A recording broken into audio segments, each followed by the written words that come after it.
Ini berkaca cerah gemerlapan, mengusir kabut hitam, menggugah kaum muslimin, tinggalkan peraduan. Lihatlah matahari telah tinggi di ufuk timur sana, seruan ilahi Rabbi samina wa ata'na. Assalamualaikum warahmatullahi wabarakatuh. Bismillahirrahmanirrahim. Alhamdulillahirabbil alamin wassalatu wassalamu ala asyrofil mursalin wa ala alihi wa sahbihi ajmain. Kembali saat ini dan kami membacakan buku Fatwa Tanjih Tanya Jawab Agama yang diterbitkan oleh tim Majlis Tanjih dan Tadrib Pimpinan Pusat Muhammadiyah. Kita memasuki subjudul 2 tentang dalil sholat Mu'adz Jabal serta kaumnya. Dalam halaman 134 buku Himpunan Putusan Tanjih cetakan ketiga yang menyebutkan tentang dalil sholat jamaah antar kurung dalil nomor 21 bahwa Mu'adz mengimami kaumnya dengan bacaan yang panjang. Sholat Mu'adz di kala itu dilakukan di siang hari atau di malam hari. Kami ulangi kalimatannya. Sholat Mu'adz di kala itu dilakukan di siang hari atau di malam hari. Kalau siang tentunya sir. Bagaimana dapat diketahui membaca bacaan yang panjang jika malam hari? Bagaimana ada seorang yakni haram keluar dari jamaahnya dan menyiram tanaman kurmanya? Pertanyaan dari M. Juryani, M. Pendidikan Yogyakarta. Jawabannya, dalam riwayat Ahmad dari Anas bin Malik tidak diterangkan sholat apakah yang dilakukan Mu'adz dengan kaumnya itu. Apakah sholat di siang hari ataukah sholat di malam hari.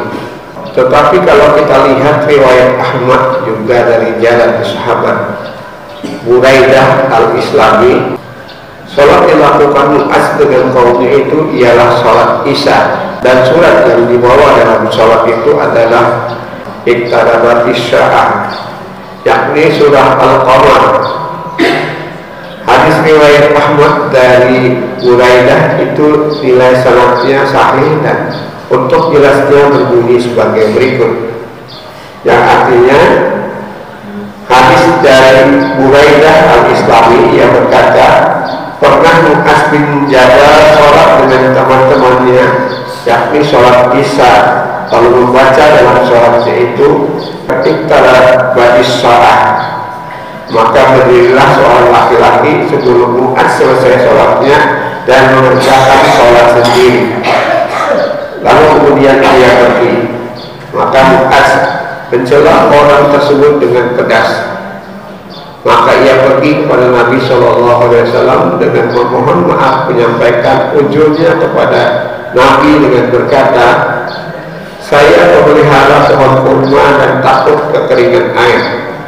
Setelah mendengar hal itu, Rasulullah SAW bersabda, yakni ditunjukkan kepada Mu'adz, hai Mu'adz, sholatlah dengan membaca surah Wasyamsi, Waduhaha dan sesamanya dari surah Al-Quran.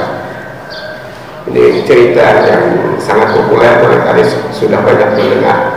Mu'adz memimpin sholat berjamaah terlalu panjang, lalu disuruh Nabi surah yang agak pendek, Wasyamsi, Waduhaha dan sesamanya, sehingga sahabat ini memisahkan diri sholat sendirian. Ternyata itu dibetulkan oleh Nabi.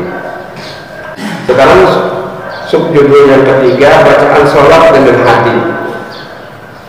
Bacaan sholat apakah harus dibaca dengan menggerakkan lisan ataukah dengan hati saja?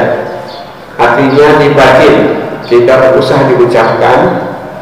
Kita kalimat tanya, Pertanyaan dari Bahzen Sorong Irian Jaya. Jawabannya, dalam sholat kami membaca surah Fatihah dan lainnya dengan menggerakkan lisannya, bukan hanya dengan hati. Hal ini dapat dipahami dari berbagai riwayat, misalnya Nabi dalam sholat zuhur sesudah membaca Fatihah membaca surah Was-sama'i wat-thariq, dan kadang-kadang membaca Was-sama'i yatil buruj, dan kadang-kadang membaca Wal-laili idza yaghsha. Menurut kurung riwayat Abu Daud, Al-Tirmidzi juga Ibnu Hujaimah, dan kadang-kadang membaca Idas Sama'un Syaqqat riwayat Ibnu Hujaimah. Hal itu semua diketahui oleh para sahabat. Menurut riwayat Al-Bukhari dan juga riwayat Abu Daud, para sahabat mengetahui bacaan itu dari gerak dan dua rahang Nabi. Jadi hanya melihat dari gerak dan tidak mendengar. Sebuah hadis mengatakan, artinya, dan mereka mengetahui bacaan Nabi pada sholat zuhur dan asar dengan gerak-gerakan janggutnya. Berdasarkan keterangan itu dapat disebutkan bahwa pada waktu sholat Nabi membaca bacaan Al-Quran dengan lisannya, tidak hanya dalam hati. Demikian pembacaan buku tajwid untuk pagi hari ini. Marilah kita tutup dengan sama-sama membacakan Subhanakallahumma wa bihamdika asyhadu an la ilaha illa anta astaghfiruka wa atubu ilaik. Assalamualaikum warahmatullahi wabarakatuh.